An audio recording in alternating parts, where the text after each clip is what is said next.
Pero antes de poder dar esta discusión, sería importante que primero viéramos los datos que sustentan por qué el capitalismo de libre empresa no solo es un sistema posible para terminar con la pobreza del mundo, sino que es el único sistema moralmente deseable para lograrlo.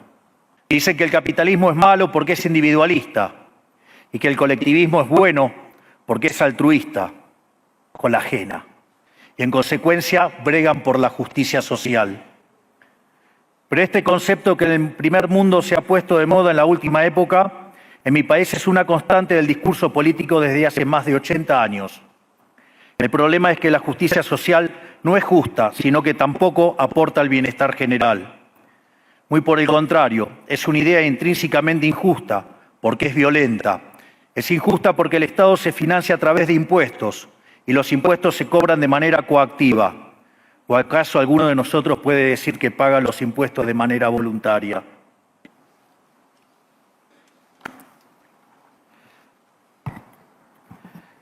Buenas tardes. Muchas gracias. Hoy estoy acá para decirles que Occidente está en peligro. Está en peligro porque aquellos que supuestamente deben defender los valores de Occidente se encuentran cooptados por una visión del mundo que inexorablemente conduce al socialismo y, en consecuencia, a la pobreza. Lamentablemente, en las últimas décadas, motivados por algunos deseos bien pensantes de querer ayudar al prójimo y otros por el deseo de pertenecer a una casta privilegiada, los principales líderes del mundo occidental han abandonado el modelo de la libertad por distintas versiones de lo que llamamos colectivismo. Nosotros estamos acá para decirles que los experimentos colectivistas nunca son la solución a los problemas que aquejan a los ciudadanos del mundo, sino que por el contrario son su causa. Créanme, nadie mejor que nosotros los argentinos para dar testimonios de estas dos cuestiones.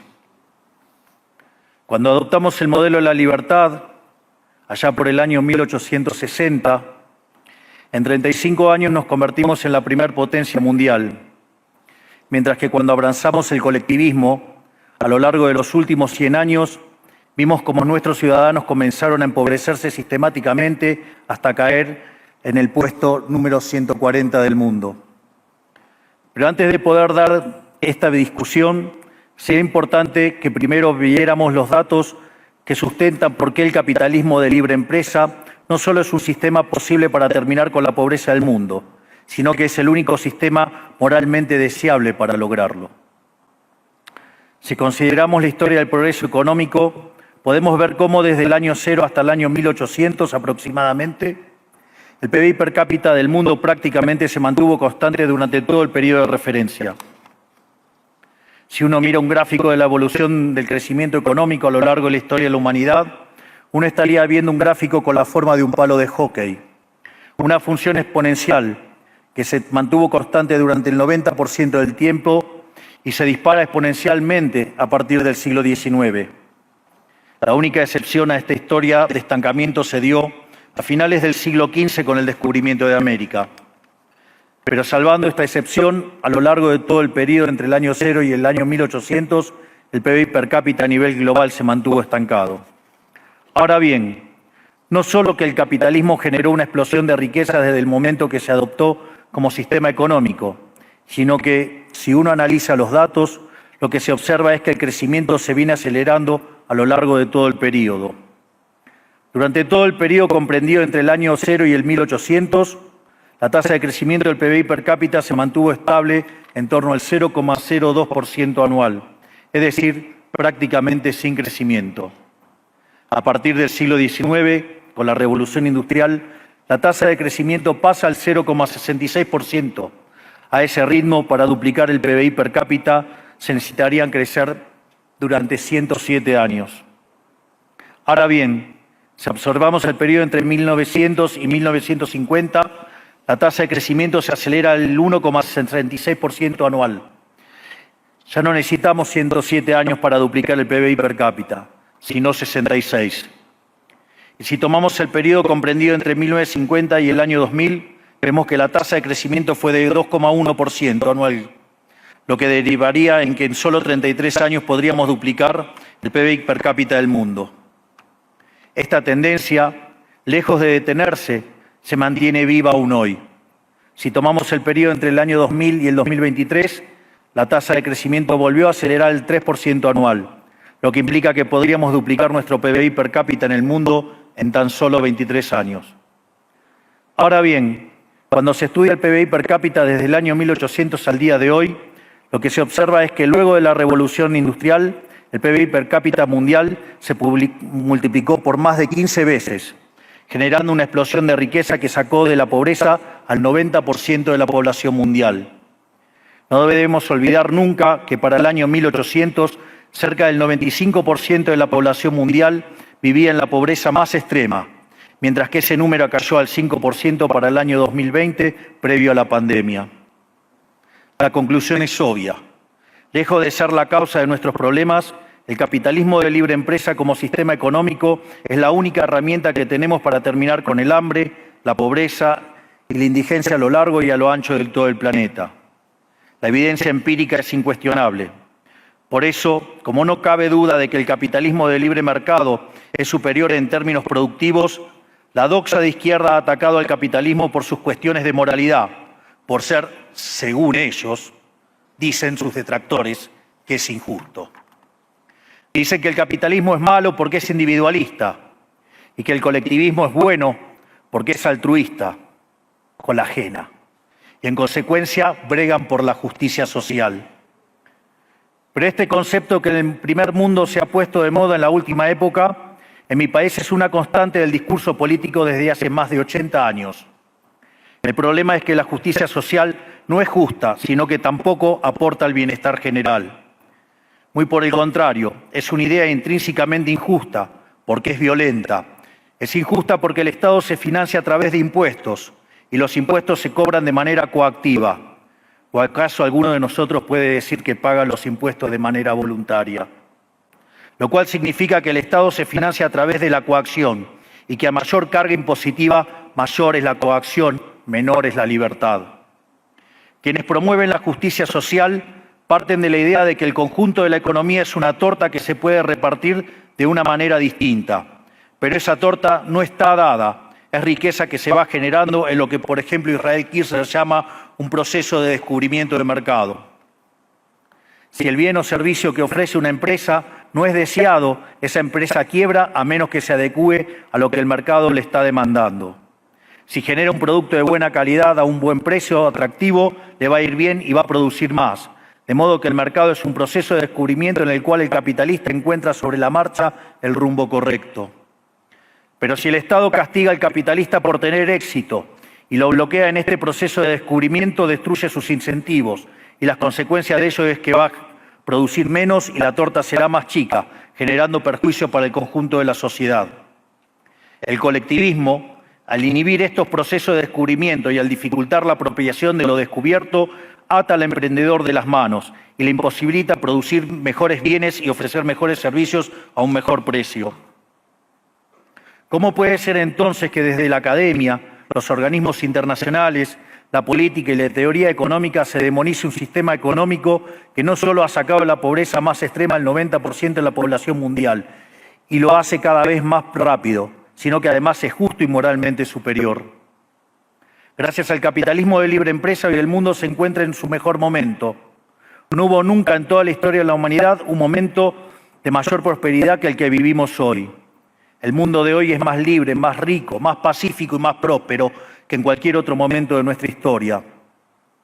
Esto es cierto para todos, pero en particular para aquellos países que son libres, donde respetan la libertad económica y los derechos de propiedad de los individuos. Porque aquellos países que son libres son 12 veces más ricos que los reprimidos. El decil más bajo de la distribución de los países libres vive mejor que el 90% de la población de los países reprimidos. Tiene 25 veces menos cantidad de pobres en el formato estándar y 50 veces menos en el formato extremo. Y por si eso fuera poco, los ciudadanos de los países libres viven un 25% más que los ciudadanos de los países reprimidos. Ahora bien, para entender que venimos a defender, es importante definir de a qué hablamos nosotros cuando hablamos de libertarismo. Para definirlo, retomo las palabras del máximo prócer de las ideas de la libertad, de Argentina, el profesor Alberto Venegas Lynch, dijo que dice: el libertarismo es el respeto irrestricto del proyecto de vida del prójimo, basado en el principio de no agresión y en defensa del derecho a la vida, a la libertad y a la propiedad, cuyas instituciones fundamentales son la propiedad privada, los mercados libres de intervención estatal, la libre competencia, la división del trabajo y la cooperación social, donde solo se puede ser exitoso sirviendo al prójimo con bienes de mejor calidad a un mejor precio. Dicho de otro modo, el capitalista, el empresario exitoso, es un benefactor social que, lejos de apropiarse de la riqueza ajena, contribuye al bienestar general. En definitiva, un empresario exitoso es un héroe. Este es el modelo que nosotros estamos proponiendo para la Argentina del futuro, un modelo basado en los principios fundamentales del libertarismo, la defensa de la vida, de la libertad y de la propiedad.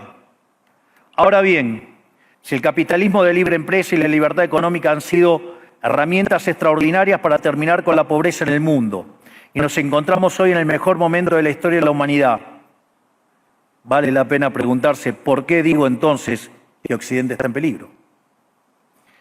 Digo que Occidente está en peligro justamente porque en aquellos países que deberíamos defender los valores del libre mercado, la propiedad privada y las demás instituciones del libertarismo, sectores del establishment político y económico, algunos por errores en su marco teórico y otros por ambición de poder, están socavando los fundamentos del libertarismo, abriéndole las puertas al socialismo y condenándonos potencialmente a la pobreza, a la miseria y el estancamiento.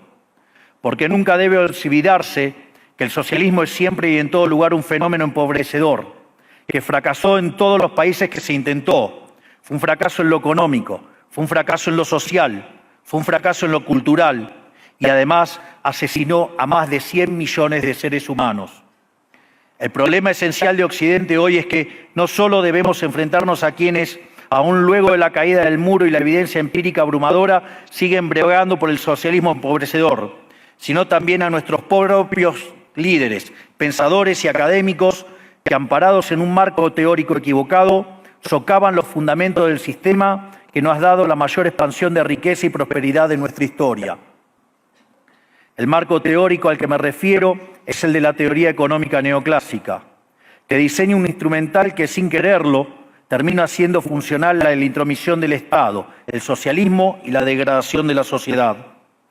El problema de los neoclásicos es que, como el modelo del que se enamoraron no mapea contra la realidad, atribuyen el error al supuesto fallo del mercado, en vez de revisar las premisas de su modelo. Sobre texto de un supuesto fallo de mercado, se introducen regulaciones que lo único que generan es distorsiones en el sistema de precios que impiden el cálculo económico y, en consecuencia, el ahorro, la inversión y el crecimiento.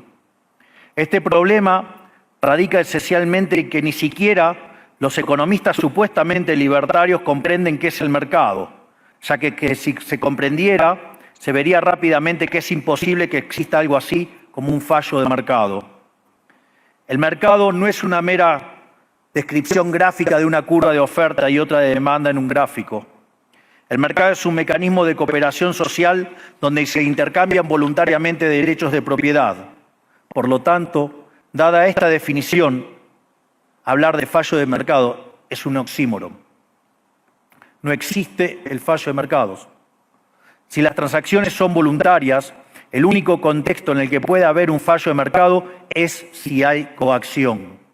Y el único con la capacidad de coaccionar de manera generalizada es el Estado, que tiene el monopolio de la violencia. En consecuencia, si alguien considera que hay un fallo de mercado, les recomendaría que revisen si hay intervención estatal en el medio.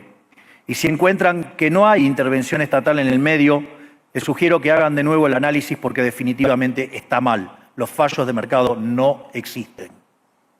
Un ejemplo de los supuestos fallos de mercado que describen los neoclásicos son las estructuras concentradas de la economía. Sin embargo, sin funciones que presenten rendimientos crecientes a escala, cuya contrapartida son las estructuras concentradas de la economía, no podríamos explicar el crecimiento económico desde el año 1800 hasta hoy. Fíjense qué interesante. desde el año 1800 en adelante, con la población multiplicándose más de 8 o 9 veces, el producto per cápita creció más de 15 veces. Es decir, existen rendimientos crecientes. Eso llevó la pobreza extrema del 95% al 5%. Sin embargo, esas presencias de rendimientos crecientes implican estructuras concentradas, lo que se llamaría, por ejemplo, un monopolio. ¿Cómo puede ser que algo que haya generado tanto bienestar, para la teoría neoclásica, eso es un fallo de mercado? Economistas neoclásicos, salgan de la caja. Cuando el modelo falla, no hay que enojarse con la realidad, hay que enojarse con el modelo y cambiarlo. El dilema que enfrenta el modelo neoclásico es que dicen querer perfeccionar el funcionamiento del mercado atacando lo que ellos consideran fallos, pero al hacerlo no solo abren las puertas del socialismo, sino que atentan contra el crecimiento económico. Ejemplo, regular monopolios, destruirle las ganancias y destrozar los rendimientos crecientes, automáticamente destruiría el crecimiento económico. Dicho de otro modo, cada vez que ustedes quieran hacer una corrección de un supuesto fallo de mercado, inexorablemente, por desconocer lo que es el mercado o por haberse enamorado de un modelo fallido, están abriendo las puertas al socialismo y están condenando a la gente a la pobreza. Sin embargo, frente a la demostración teórica de que la intervención del Estado es perjudicial y la evidencia empírica de que fracasó porque no podía ser de otra manera, la solución que propondrán los colectivistas no es mayor libertad, sino que es mayor regulación, generando una espiral descendente de regulaciones hasta que todos seamos más pobres y a la vida de todos nosotros dependa de un burócrata sentado en una oficina de lujo. Dado el estrepitoso fracaso de los modelos colectivistas y los innegables avances del mundo libre, los socialistas se vieron forzados a cambiar su agenda. Dejaron atrás la lucha de clases basada en el sistema económico para reemplazarla por otros supuestos conflictos sociales igual de nocivos para la vida en comunidad y para el crecimiento económico. La primera de estas nuevas batallas fue la pelea ridícula y antinatural entre el hombre y la mujer. El libertarismo ya establece la igualdad entre los sexos. La piedra fundacional de nuestro credo dice que todos los hombres somos creados iguales, que todos tenemos los mismos derechos inalienables otorgados por el Creador, entre los que se encuentran la vida, la libertad y la propiedad. En lo único que devino esta agenda del feminismo radical es en mayor intervención del Estado para entorpecer el proceso económico, darle trabajo a burócratas que no le aportaron nada a la sociedad, sea en formato de ministerios de la mujer o organismos internacionales dedicados a promover esta agenda. Otro de los conflictos que los socialistas plantean es del hombre contra la naturaleza.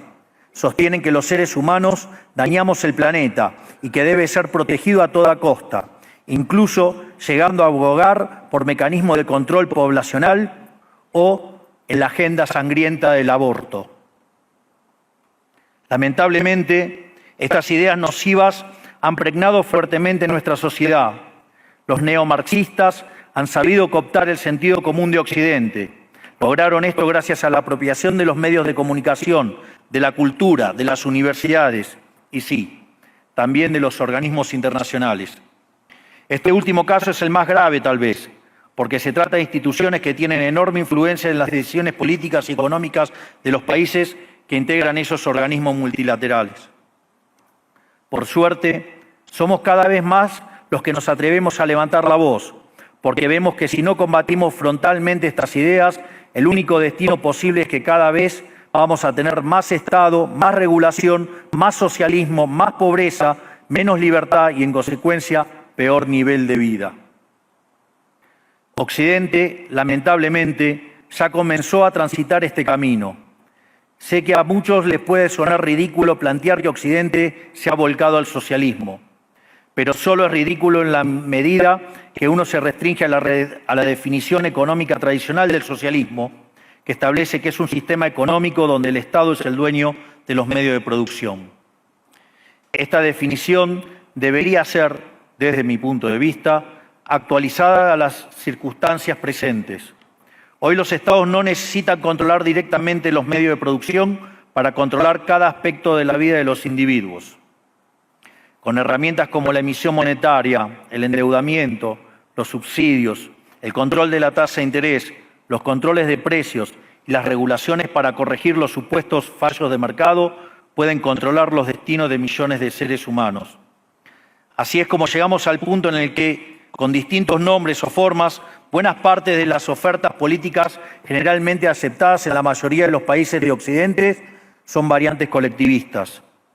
Ya sea que se declamen abiertamente comunistas, fascistas, nazis, socialistas, socialdemócratas, nacionalsocialistas, demócratas cristianos, keynesianos, neokeynesianos, progresistas, populistas, nacionalistas o globalistas.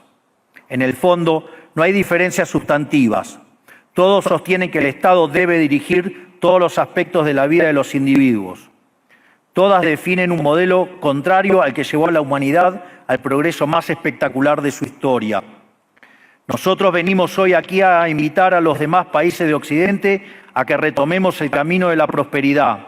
La libertad económica, el gobierno limitado y el respeto irrestricto de la propiedad privada son elementos esenciales para el crecimiento económico. Este fenómeno de empobrecimiento que produce el colectivismo no es una fantasía, ni tampoco fatalismo. Es una realidad que los argentinos conocemos muy bien desde hace por lo menos 100 años. Porque ya lo vivimos, ya pasamos por esto, porque como dije antes, desde que decidimos abandonar el modelo de la libertad que nos había hecho ricos, estamos atrapados en una espiral descendente donde cada día somos más pobres. Esto es, ya lo vivimos nosotros y estamos acá para alertarlos acerca de lo que puede pasar si los países de Occidente, que se hicieron ricos con el modelo de la libertad, continúan por este camino de servidumbre. El caso argentino es la demostración empírica de que no importa cuán rico seas, cuántos recursos naturales tengas, no importa cuán capacitada esté la población, ni cuán educada sea, ni cuántos lingotes de oro haya en las arcas del Banco Central. Si se adoptan medidas que entorpecen el libre funcionamiento de los mercados, la libre competencia, los sistemas de precios libres, si se entorpece el comercio, si se atenta contra la propiedad privada, el único destino posible es la pobreza. Por lo tanto, para finalizar, quiero darles un mensaje a todos los empresarios aquí presentes y a los que no están, pero nos están siguiendo desde todas partes del planeta. No se dejen amedrentar ni por la casta política ni por los parásitos que viven del Estado. No se entreguen a una clase política que lo único que quiere es perpetuarse en el poder y mantener sus privilegios. Ustedes son benefactores sociales, ustedes son héroes, ustedes son los creadores del periodo de prosperidad más extraordinario que jamás hayamos vivido. Que nadie les diga que su ambición es inmoral. Si ustedes ganan dinero es porque ofrecen un mejor producto a un mejor precio, contribuyendo de esa manera al bienestar general. No cedan al avance del Estado. El Estado no es la solución. El Estado es el problema mismo. Ustedes son los verdaderos protagonistas de esta historia y sepan que a partir de hoy cuentan con Argentina como un aliado incondicional. Muchísimas gracias y ¡viva la libertad, carajo!